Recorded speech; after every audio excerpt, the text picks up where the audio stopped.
When you were raising your first investment funds, how did you go about attracting investors?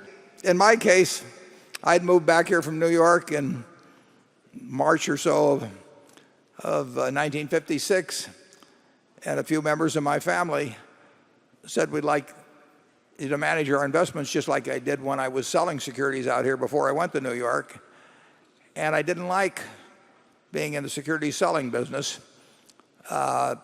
partly because if I sold somebody a stock at 20 and it went down to 10, I wanted to buy more, but I couldn't face the idea of people that had bought it at 20 and based only on confidence in me, not because they understood it, and now they were feeling depressed. And it just wasn't very satisfactory. I could not do as well managing money if people were watching every decision as I could if I did it in a room all by myself.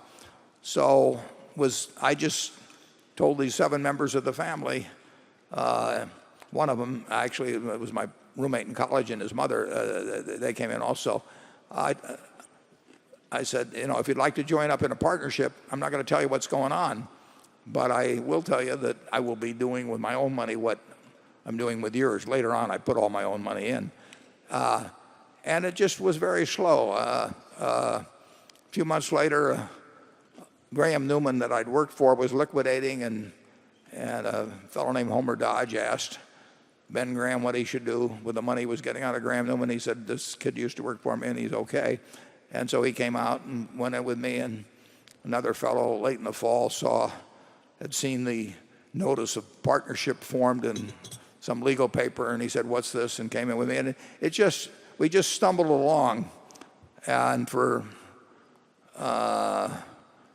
almost 6 years, I operated out of my house, no employee. I kept all the books. I filed the tax returns. I went out and picked up the stocks personally and stuck them in a safe deposit box.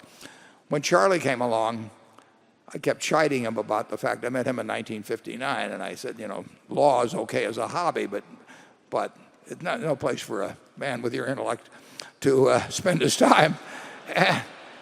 Well, I'll let Charlie take it over from there. It actually took me a long time to leave what it was a family business.